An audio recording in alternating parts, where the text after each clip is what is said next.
You're listening to the hexdevs podcast. I'm your host, Thiago. And I'm your co-host, Stephanie.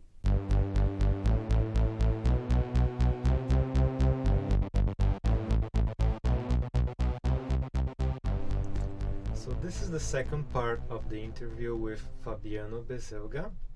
If you want to learn more about Fabiano, you can check out the previous episode where he talks about his experience as a CTO. But now we're just gonna focus on the immigration stuff. So Fabiano moved to Germany recently. And so this is a lightning episode for people that want to move to Germany. So hi Fabiano. So why did you decide to move abroad? Hi, Thiago. So, why did I decide to move abroad? Okay. Uh, I always wanted to have like this experience and like to see different ways of approaching problems, to solve problems, different cultures, and I think this adds value as a professional, as a person as well. And I also wanted to come back to coding full time because in my position at Magnets at that point I was doing mostly management. Of course, I could do the move inside Magnets as well, but didn't feel very comfortable doing that. To hire like a CTO to replace me, I don't know. I didn't feel so comfortable with that. That would be weird. Yeah, maybe it's a personal thing, but I combined this with all my will to move abroad, and yeah, to have the possibility to travel more to other countries because mostly here in Europe, it's very easy to travel and know other countries, and I think this is very valuable as well. And previously, I did some travels, but not so much, and I'm starting to do it more and more here, and I really enjoy it. And so I would say it was a combination of all these factors, and I thought it was a good time because I would say like I finished my cycle of I did like 7 years there, created team, built stuff, and I thought it was a good time to do that. So that's the reason. Did you choose Germany specifically? Yeah. So the thing is, there was this friend of mine that I met in a meetup in Brazil. Actually, I tried to hire him for Magnets a couple of times, but never succeeded in that. And he's working in the company that I'm working now. So he recommended me. Yeah, so going to meetups, it's make network. This is very recommendable. So yeah, he recommended me. I talked to everyone, the managers and the other developers as well, and I really like the challenge combined with everything I said in the previous question, and yeah, and I think that Germany. Overall, it's a nice country. I only know Munich, the place that I'm living now. But I can say I got a lot of good things about it, and also some challenges I face. But Germany is like very well positioned in Europe to so you can travel all around. So this was another factor. Also the safety, a lot of nature, and I really enjoyed that. Also the safety that I mentioned. Also there are like bike lanes in most of the city, like I'd say 90% of the city. So it made me go like using bike to work mostly daily, not in the cold winter because it's hard. but yeah, it like changed my lifestyle, and I think for better. Of course, I miss a Mhm. lot of things in Brazil as well, mostly friends, family, pets, and magnets, of course. But I don't regret. We felt the same. Like we can walk alone even during the night, and the city has numerous parks and hiking trails, and we also go to work with our bikes. But what about your cats? I didn't bring them. Some of them are very they have some age. Like one of them has 18 years, so it's not a good idea to do that because I need to go through some tests, I think, and then in the airplane can be very stressful. So yeah, I decided to let them with my mom and sister. Actually, some of them were actually theirs. So Mm. yeah, and yeah, this was very hard part. And when I visited Brazil recently, last month, was very nice to see them again. So it's not like a farewell because I'm trying to come back like each 6 months or so. So yeah, that's the way it is right now. What about the process? Like, did you had some interviews? You had to like figure out how to get the visa? Can you talk about that? Yeah, there were some interviews. The fact of being recommended made it faster, I would say, maybe easier as well. So the recommendation factor, I'd say, played a major role in this process, interviewing processes. And mm, for the visa that you asked, okay, yeah, this was the hardest part because the German embassy in Brazil is very tough, and I struggled a little bit with one document specifically, but the company that was hiring me helped a lot in that, so it was fixable. And actually, there was another concern that I bought the flight tickets before I had the visa, and I had this time window to make it happen.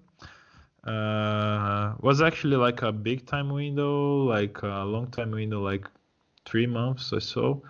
But the visa was like very hard, I'd say, because I need Mhm. to it was not in the first time because there was this document about university that was not the way they wanted, and they say like it's not this, goodbye.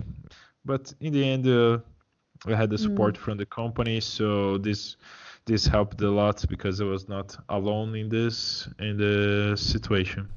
So how does it work in Germany? Like, do you get a work permit and then you can work for, let's say, a couple of years, and then you can get your permanent residence? And what is your status right now? Do you have like a work permit or something? Yes, yes. So I have a work permit. There is another way of doing this. It's called the blue card. That allows you to work not only in Germany but in other countries, European countries. But there is one thing, one detail there. So why I have a work permit and I don't have a blue card? Uh, it's because in order to have the blue card, you need to have in your degree like a bachelor. So I did 3 years of technologist, and even though I did like MBA after that, it's not like you need to have this bachelor thing. So since I don't have it, I would need to do like a university here or something like that, and I'm not willing to do that, so I have a work permit. The main difference is because I have the permission to work in Germany, not other European countries. So I think that's the only difference actually, and that's totally fine. And after some years, you can have this. Permanent residence? Yeah, Mm. exactly. I don't know exactly how many years you need to do that, but I have this work permit is valid for 4 years, I guess. Oh, that's pretty good. Yes, yes. And yeah, that's it. Mm. And do you plan to become a permanent resident, or do you want to go back to Brazil? I'm not sure. I want to experience as most as I can living abroad. So I have no plans to come back now, but also this might happen at some point. I want to spend like a lot of years here and after decide on that. Yeah. Right. So you said that you had some challenges after you moved to Munich. Was that mostly about people, or about the weather, or differences in the workplace? What are the challenges that you have faced, or is still facing? Yes, so I totally underestimated the language factor because I thought, oh, I'm going Yeah. to Germany, but everybody there speaks English. And yeah, most of the people speaks English, but the city is not in English, right? So to understand, for instance, I receive like a lot of letters because I think they like to send letters here. And the letters are in German. I receive emails, the same thing, and I don't understand. And I am like in the subway, and then there is like a warning message, and it's in German, and I don't understand what's supposed to do. So this was like a big impact. I would say the most challenging thing, and I'm learning the language, but it's not something that you learn very fast. I heard people say that the name of the subway stations in Germany are like just giant names in German that you can't understand. Is it true? Yes, exactly. So yeah, my first days of work, this colleague that I mentioned that recommended me, this friends, he said, "Oh, come to Hauptbahnhof," and it's like a very what is Hauptbahnhof? It's like the central station, right? But took me some time to get used to this big words, and yeah, so far I can understand like all the connections between the sentences, but I don't understand the main content. I can get the context sometimes, but it's hard. It's so I'm struggling a little bit on that, but I think after I can reach a level of conversation, and this will be much easier. Uh, so far, I can kind of understand the city, like read some stuff and understand what's happening. So I think it will get better over time. And what about your colleagues? Do they all speak English? Like when you're working, is the code in English? Yes, yes, yeah. The code is in English, and uh, there are developers from different countries. For instance, there are two Russians. There is a person from Portugal. There is a developer from Ghana. There are Brazilians as well. There was like a Ukrainian, another one from Kazakhstan. So it's very mixed nationality wise, and yeah, you asked if they speak In English, yeah, we speak in English. Is the official language in the engineering team, in the company as well. But in other things like marketing or Mm. uh, other things, not that are not the software product team, they're mostly Germans, so they speak in German. And Mm. sometimes I try to understand what's happening and I don't understand. So yeah, we speak in English overall, but there are some situations that knowing German would be better. And since there are Brazilians and this guy from Portugal, we're speaking Portuguese as well. So yeah, it's crazy. Yeah. Yeah. So, what company are you working for, by the way? And can you tell us a little bit about what they do, and if they are hiring, and if you need to know German to apply, which I don't think you do, but anyway.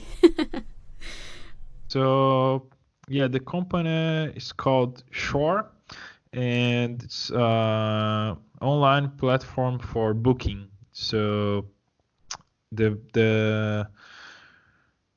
the major clients are like from the beauty industry. So let's say you have like a hair salon and you want to be bookable online. That's the what the product is for. And also to manage the availability of your hairdressers, employees, and that kind of thing. So, and it's used by a lot of companies here in Germany. Also, we have some clients in Austria, Switzerland, Spain, so mostly Europe. And yes, we are hiring. Currently, we have some backend positions to work with Ruby and Elixir. There's another position for Android engineer and another one for software reliability engineer or DevOps. I don't know. So I don't know what's the best name to call that. I think software reliability engineer is the most modern way of calling that. And the company helps to move abroad with a relocation package. So if someone from Brazil is listening to that, yeah, I went through the process as I said, and the company was very helpful with the visa and also with this support in the money. So yeah, that's it. Yeah, that's cool.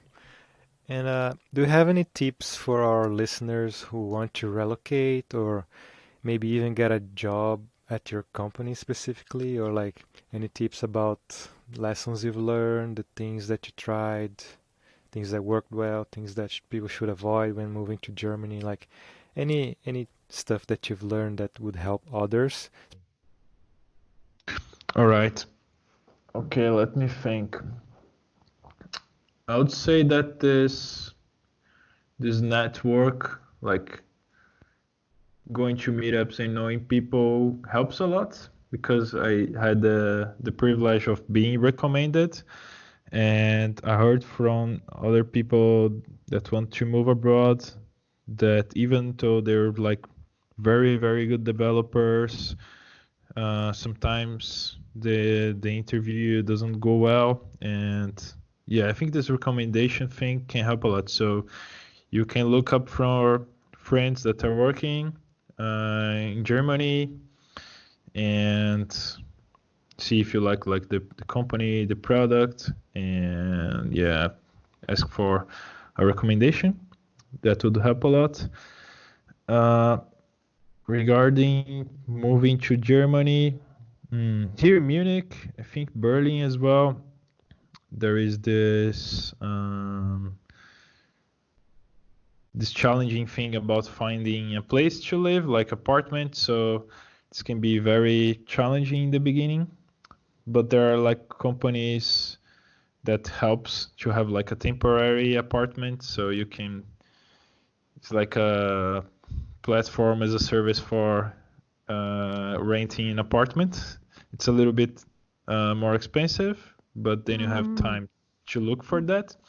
And also there is like a shortcut that you can have, because it's like, I don't know if Vancouver is like that, but here it's very challenging to find. And if you want a place, maybe what is the name, the landlord, the owner of the apartment prefers someone that speaks German, for instance, to have a better communication. So can get very tricky. I know some people here that had some problems. So in the shortcut is, if someone is living in an apartment, they can recommend you as well, and you don't need to go through a lot of things that you would need, like to rent the apartment. So recommendation thing, it's very, very important. And learning the language, I would learn the language before, or start before. If you really want to move to Germany, and that's the country that you want to live, yes, you need to learn the language, so you can start right now, because this would be very, very helpful, so you can understand what's happening. And what about like the cost of living in Germany? Like, do you need to bring a bunch of money, or is it like, because I guess Germany is not as expensive as some other places in Europe, right? Mm-hmm. Yes. So for living, like for food and this kind of things, this it's not so expensive, because the inflation is close to zero. So you can live pretty well here. The most expensive thing is the rent for living. So this can get very expensive, especially here in Munich. Yeah. And also there are a lot of taxes. So, but even with all of this, you can live pretty well. Like, I feel that most people here like live in a very good shape. You can have like a lot of quality of life, and yeah, I think that's it. Yeah. Vancouver is also, the rent is Crazy.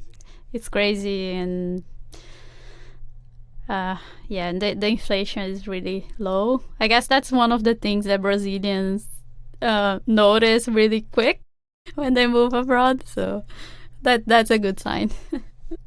I hope our listeners get inspired to move to Germany. Just remember to learn a little bit of German first. But it seems like a really good place to live in. So thank you so much for sharing all the advice. And I hope you can stay there as long as you want, and you get better at your German. And I hope we can visit you. All right, sure. You're very welcome. Yeah, thanks so much for sharing your experience, Fabiano. I hope it helps other people. And thanks so much for joining us today. It was a really nice conversation. So yeah, that was cool. Yes. Thank you very much. I'm very grateful to be part of this podcast, and I hope I helped a little bit on that. Yeah, for sure.